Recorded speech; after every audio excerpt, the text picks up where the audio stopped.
Tell the viewers a little bit about yourself individually.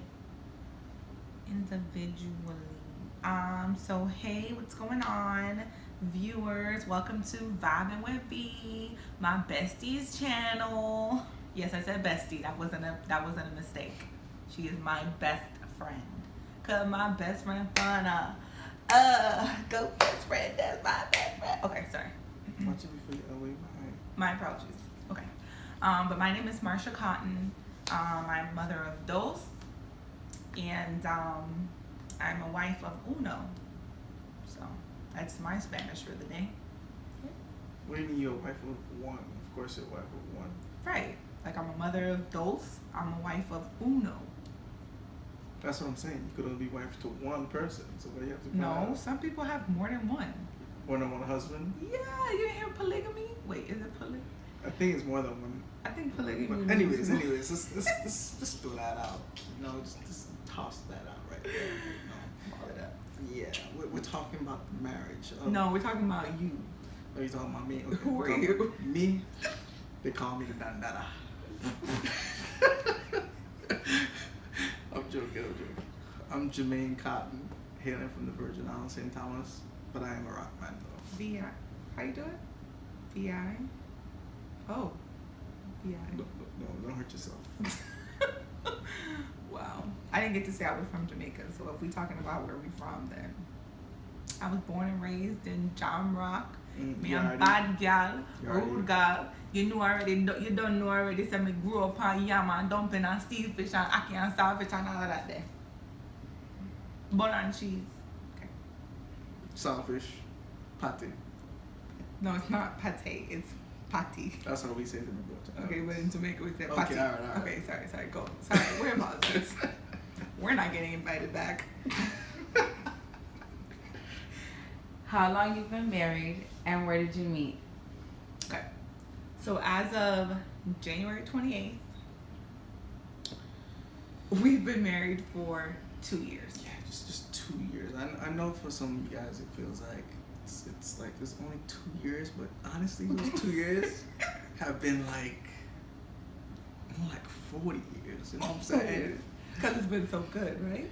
Yeah. Just the growth, the journey we've been going on as a married couple, the things that we're continuously learning about each other. Because you know what, I feel like through life we're gonna always grow, Right.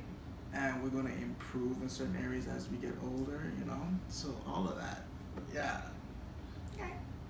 And where we met, you want to hear like the story we told our parents, or you want to hear the real story? Like, let me know what's up. Click below. I guess it's just fine to say that they deserve their real story. You know what I'm saying? All right. So, but like, should we tell them what we told our parents first, or? Yeah, we could tell them what we told the Okay, person. so I told my mom. I don't know he told his dad, but I told my mom that we met at a party that I was invited to, which technically is true, right? Because Tinder could be a party sometimes. Like, there's a lot of people on there. They're all looking for the same thing. Well, whatever. So it's a lot of people. And a friend invited me to the party because someone told me about Tinder. Mm. So you know what? In hindsight, we did meet at a party. Okay, So I didn't lie. So in terms of the party, I was just chilling, you know, and I noticed her, she noticed me. No, you guys met on Tinder. Yeah, but Okay. at the party we swiped. Tinder is the party. Right. There's no party in Tinder. It is. There's no trying to party. kill our dreams. There's no party. Vibing with V is not letting us vibe. We met on Tinder. We met online. I saw him. Well, he saw me first, and then he swiped Right. right. This way? Mm-hmm. This way. No, I thought it was this way if you like. I guess she didn't like me then. Oh, I don't know what happened. It was a glitch. Whichever way I swiped, he swiped first, and then when I swiped, it was like, oh, you have a match. And I was like, oh, okay. And then we started like that. Well, we didn't vibe. We started talking, and then at first I was super turned off because he had a Jamaican accent. But I'm not Jamaican, so. Yeah, he's not Jamaican, but he sounded like a Jamaican dude, and I was like, because although I am Jamaican and my brother's Jamaican and my family's Jamaican, me not date Jamaican man because they know. Well, I'm not say that. My brother knows how to treat women, and so does my other brother, and maybe some of my cousins. Let's just go with the selective few. Yeah. Or many. Or, yeah, whatever. I guess they kind of do. But I don't date Jamaican men. So when I heard the Jamaican accent, I was like, oh, you have the wrong number. Are you Haitian? Oh, that's Haitian. Wait. Can I do, I'm trying to, like a Hispanic? How did you know your spouse was the one? Wow. You're the one that I think about all day. You're the one that I don't understand the point of you singing. Because that's Nicki Minaj. And she's lit right now. Okay, so I knew he... Wait, you want to go first? No, you go first. Okay. Oh, he's such a gentleman. I knew he was the one because, like, my bonus mom told me that a man should treat you like a queen, right? And I didn't really... You know, people say that, like, you're a queen, you should be treated like a queen, all these queens. And it's like, you don't really get that sometimes. So when I met him, I actually was like, is this real? Like, am I being punked? Is he really this, like, this type of a person? Like, who? There's still these people out there on Tinder? I'm about to tell everybody about it. You know what I'm saying? But the way he treated me, he really treated me like a queen. He valued me. When we first met, it was like friendship only. Because he was like, oh, I'm not looking for anything. I'm just looking for friends. So I actually spoke to Veronica about it. And I told her, I was like, I met this guy. He's cute. He's cool. But he says he just wants to be friends. And Veronica's like, oh, friends. Okay, well, he said friends to us, friends. And I was like, right? Friends, period. So Jermaine and I were dating. Not dating. I'm sorry. We were going out. We were hanging out, whatever. But nothing ever happened. And, like, nothing ever happened. And when something did happen, I was like, listen, if this happens again, you're going to be my man. Because I called my auntie and I was like, auntie, something happened. And she was like, that's okay. Don't cry. It's okay. But you let him know that you're not that type of chick. And if he want to continue letting stuff happen, he going to have to, you know, make some commitments. And I was like, okay, auntie. And so I told him. And, of course, something happened again. So he made a commitment. Anyways. So, But the backstory to no. that I gotta talk about why you're the one. Okay, so not only did he treat me like a queen, like respecting what I wanted and respecting how I feel I should have been treated, and even beyond that, like things that I didn't even know a guy was supposed to do for you, and I was like, oh y'all went through that too? Like what? Like, it's the whole package. But it was also about the way that he treated my daughter. So I have a 4-year-old that isn't Jermaine's biological daughter. And so that means I had her before I met him. And the way that he treated her was everything. Like, it just, I don't know, like, it's just that feeling when you're so protective, because I was so protective of her, and I was so scared to, like, let anyone else in her life, because it's like, I don't want to, like, me and this person don't work out and then they're gone and then she sees man after man after man. That's not cool. So knowing, like, seeing that the way that he treated her, the way that he loved her, the way that she fell in love with him, like, instantly, she was, like, hugging him, she didn't want to leave him, like, it was just like, okay, yeah, this is the person I'm going to spend the rest of my life with. Like, that is confirmation. Done? It's your turn. Yeah, can you repeat that question for me? How did you know that I was the one that you dream about all day? How did I know that you were the one? What did I know? Well, just a little backstory just to add to what Marsha was sharing earlier, from the friend part. So it took a few times of us, like, actually getting together where we properly got to know each other's story, where we both came from, we both had to go through what we view marriage as, like our views around getting married in general, kids, and children we want to have, and what we see ourselves down the road in the future, what we want to leave for our kids. So it's just having a proactive conversation around all that. At the time, I didn't realize it, but at this point, I would call it an interview process. You know, I was interviewing my wife before I considered her to be my wife. But at that point, once I get the answers, and I was looking for her. She was hired. She got the job. You know what I'm saying? For life, till death do us part. Yes. So yeah. So through that interview process, I realized like she was the one. This is the one I want to be with. Have my children, all 8 of them, but I had to compromise and just cut down to 3. God's spirit in life, God allowing it, you know. So yeah. 8. I did say 8 though. I said a whole baseball team. No lie. Real team. Wow. What is the best thing about marriage? I went first last time, so you go first this time. No, I went first. But anyways, the best thing about marriage, fact that you're able to share values with someone else, like values align on all skills. Again, just going back to where we want to be, like our views on marriage, what we hold dear, the fact that we want to be able to influence our kids. So it's just sharing all those key points and not really having any differences around those. That's what I would say is the best thing about marriage, and then just being able to raise our children on the same level and love each other until death do us part. Because any other way I would take you out. You know what I'm saying? Oh, y'all heard that?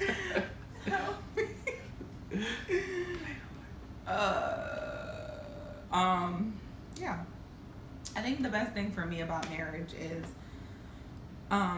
having someone in your corner at all times. So, having someone that you can come home to and talk to, and when the weight of the world is on your shoulders, wherever you are, whether it's at work, whether it's just out there in the world, period, you have someone that you can come to and talk to and be very transparent with, because you can't really be transparent with everyone out there, because you don't know if people are going to use take your, how they say you take my kindness for weakness. You have people out there that will take your kindness for weakness. So if you're transparent with them, or you allow them in, they may hurt you, or they may tell someone else what you're going through, or they may judge you or something. But you come home to this person that you guys are one. You know what I mean? You guys, there's no judgment, because it's you guys in this thing till death do us part. So it's like just knowing that, like, it doesn't matter what it is that you're going through, you always have someone to talk to. Like, I consider Veronica as my best friend. I know I said that already, but I'm just gonna reiterate for those of y'all out there who ain't hear me the first time. You just tuned in live and broadcast. Sorry, but Jermaine is also my best friend, right? So if there's something going on with me and Jermaine, I'm gonna talk to Jermaine about it first, because he's also my best friend, not just my husband, not just my partner. Like, he's my best friend. So like, you would call your best friend and be like, girl, let me tell you what Bonku she did down the street. Girl, she was out here wilding. I'm going to let Jermaine know, like, hey, listen, I didn't like when you did XYZ, and we need to talk about that, or whatever it is. And that's the best part, knowing that we have that safety between us, and we can come to each other and talk about anything. Bullet, boop, boop.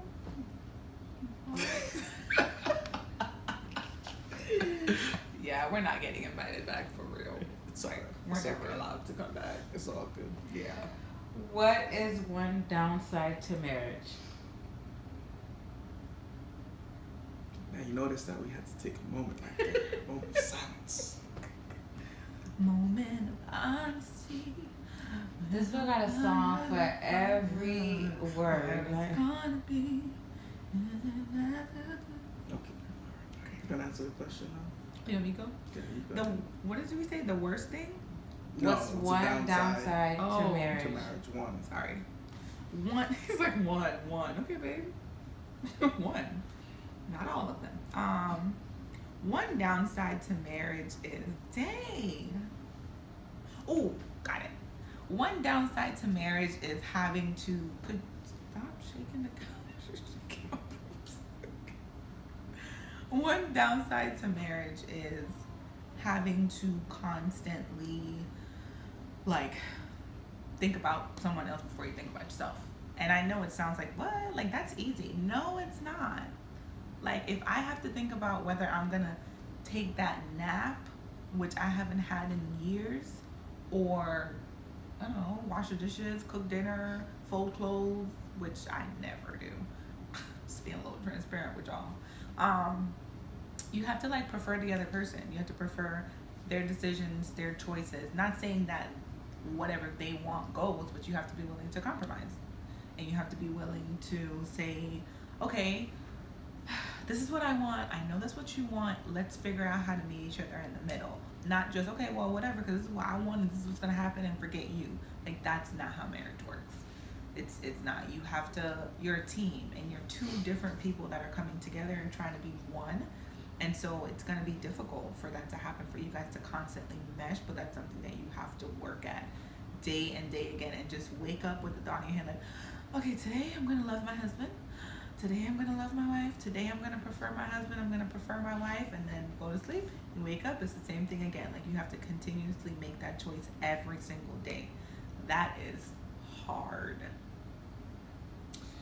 Yeah, just to grab onto her coattails and add to what she was saying. Yeah, I would say the same thing. One of the few downs, I wouldn't even consider it a downside. It's just something that takes a lot of work, requires a lot of communication around that too. Just being able to talk things out and share each other's views, and just working out a way how we can make each other happy.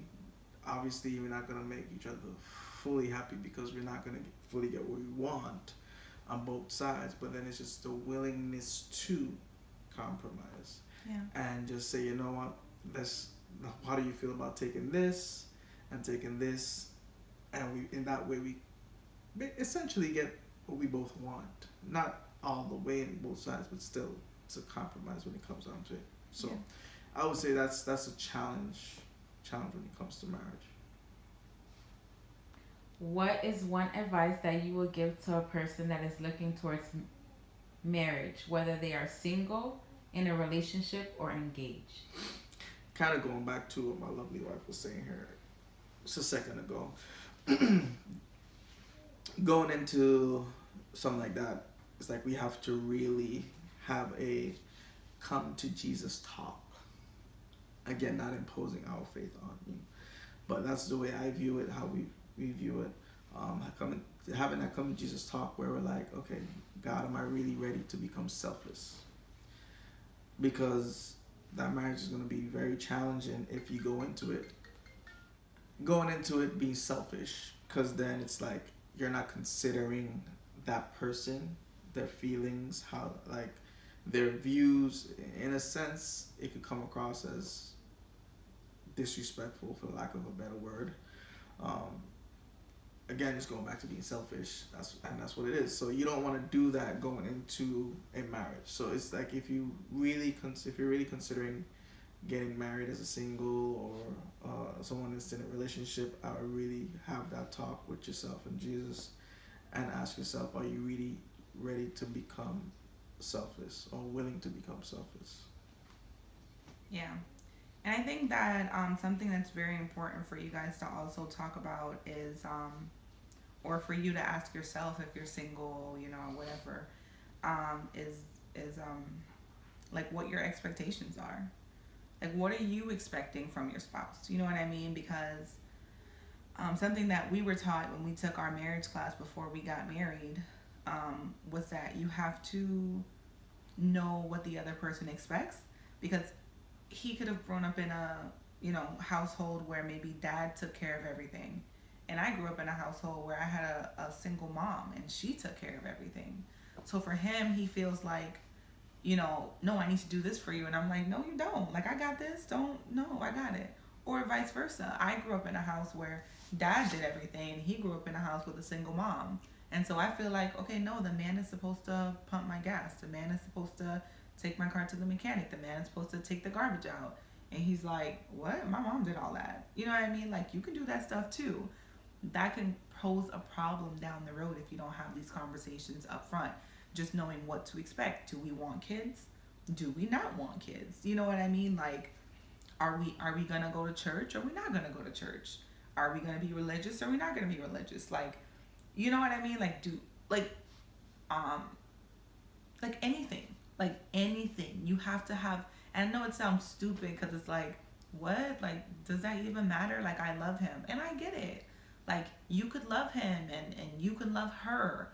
But at the end of the day, if you don't come to an agreement on what your expectations are before you embark on that journey, it's going to be really difficult. It's going to be really difficult. And you can't expect people to change who they are just because this is what I want. So, like, for instance, if Jermaine wants kids and I didn't want kids, and then 3 years down the road, we're married, 5 years down the road, we're married, and he's like, so you really not going to give me any kids? And I'm like, we talked about this in the beginning. I said I didn't want any kids. He has to be willing to now say, you know what? I'm going to accept that because I knew this in the beginning. But when you know this stuff up front in the beginning, if it's not something that you can deal with, you have an opportunity to walk away before you make that commitment. Because marriage is not just like, I'm getting married, yay, woo, let's have a big old $8 million wedding and put it on social media. And then if I don't like it, okay, we'll try again at my next wedding. Like, no, that's not what it is. Marriage is a commitment. It's a commitment before man, and it's a commitment before God. And it can't just be broken because you decided, oh, all right, it's not working, let me on to the next one. That's not what marriage was meant to be. So you have to, before you get married, get all the answers to your questions. Like Jermaine said, it was an interview process. We literally sat down, one of our first times out with each other, our first time to a restaurant with each other, sat down at, I think it was Fridays, Chili's, something like that. And we literally sat across the table from each other. We ordered, I think, a 2 for $20. We went Dutch, which means he paid for his half, I paid for my half, because we were just getting to know each other. And we asked each other some pretty hard questions. And you would have thought, like, damn, this is y'all first and y'all already, because we know what we want. When you know what you want, you're not going to settle for anything else. It's like, okay, so, and for me, already having a child, I want to know everything. And what's your blood type? Let me make sure that it makes sense, because if it don't match, I'm joking. But you have to really set realistic expectations, and if you don't think that person can meet it, move on, baby. It kind of just goes back to the values that I was talking about earlier. It's just making sure those align, and if they don't, you have to accept. If you do choose to move forward with that person, you have to accept what they mentioned to you before, because you had that choice to say, you know what, I love you as a person, you're great. Unfortunately, you're not the type of wife I want to be with. Not taking anything away from you as a person. It's just that based on what you shared with me, that's not what I want as a wife. So it's just taking care of that on the front end with what we just both said, interview process. Because again, with our situation, it's like, why tiptoe around it? Not necessarily that we jumped right into it. We warmed up to each other, and of course the questions just came out within conversation. Right. So that was very important. Yeah, we both already kind of knew what we wanted, and so it just kind of, it naturally flowed. Like, yeah, so so you gonna marry me? No, but seriously. So I think that's like the best advice that I can give. Set realistic expectations, have conversations, be completely transparent, and don't have in the back of your head, like I said, okay, well, if this doesn't work out, like, my next marriage will be better. I'll know what to do with my next marriage. No. Don't have divorce as a plan B. Like, that should be nowhere in your thought process. It's like, stick it out at all costs. You know what I mean? Like, the Bible talks about the reasons for divorce. And just because we ain't got money is not one of them. The Bible says, I'm not going to sit here and, like, whatever, but you have to really be willing to stick it out. It's not easy. It's not, I know people make it look easy on social media, and that's great, and I'm so happy about that, but we also have to know that there's a side it's not easy. So. Well, that was great. Thank you, guys. Thank you for having us, and I just want to give a shout out to Didi and them. I want to give a shout out to my mama. I want to give a shout out to everybody who made this possible. You know what I'm saying? It's easy for people like, You know. Are you winning an award or? Yeah, it's not easy for people like me to get on here and do this on the TV. And I just want to say, like, thank you, helping me get from the bottom to the top. You know, I'm so thankful for you, Veronica, because if it was for you, I wouldn't be on TV and, you know, my husband and stuff like that. So thank you. Oh, yeah, and I want to thank God. So that's important. Yeah, big up yourself, God.